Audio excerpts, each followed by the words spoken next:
Assalamu alaikum, I'm Aisha and you're watching Samaa News.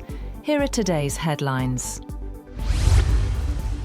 US President Donald Trump has said that if Iran shoots and violently kills peaceful protesters, the United States of America will come to their rescue.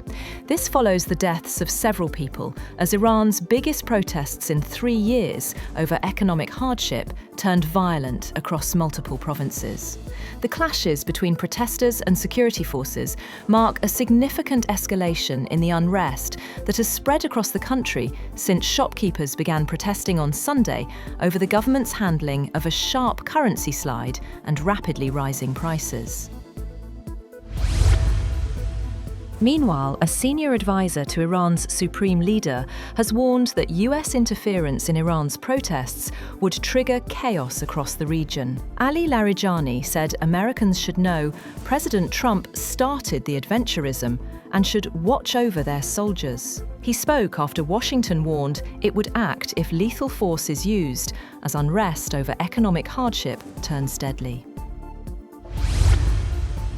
Swiss authorities are working to identify victims after a deadly fire tore through a packed bar during New Year's Eve celebrations in the ski resort of Crans-Montana. Swiss forensic officials say identifying victims is a nightmare after severe burns left bodies unrecognizable. Around 40 people were killed and more than 100 injured, with authorities warning it could take days to confirm all identities.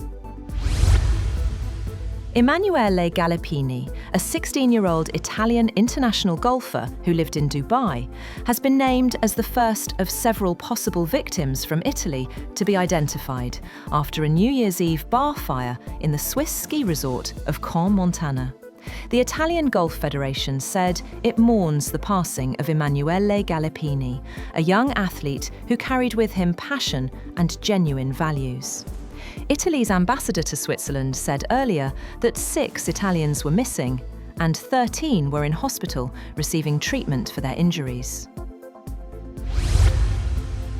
Turkish President Tayyip Erdogan says he will speak with US President Donald Trump on Monday to discuss efforts to end the war in Ukraine and the situation in Gaza. Erdogan also said Turkey's Foreign Minister Hakan Fidan will attend a meeting of countries backing Ukraine in Paris.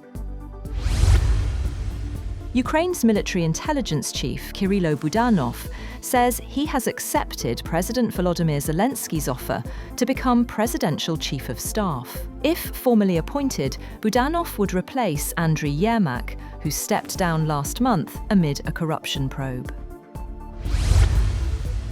At least 9 people have died and more than 200 have been hospitalized in the Indian city of Indore after a diarrhea outbreak that officials said was linked to contaminated drinking water. Kailash Vijayvargiya, a lawmaker, said 9 people had died in Indore. Indore's chief medical officer said drinking water was contaminated due to a leak, and a water test had confirmed the presence of bacteria in the pipeline. Canada's transport regulator has asked Air India to investigate an incident of a pilot who was removed from a plane before it was due to take off and found to be under the influence of alcohol. A person familiar with the matter said 2 breathalyzer tests conducted by Canadian police at Vancouver International Airport showed the pilot was unfit for duty. Air India said an alternate pilot was brought in to operate the flight. Democrat Zohran Mamdani has become New York City's mayor, vowing during a public swearing-in ceremony on the steps of City Hall to enact an aggressive agenda aimed at making the nation's largest city more affordable for working people.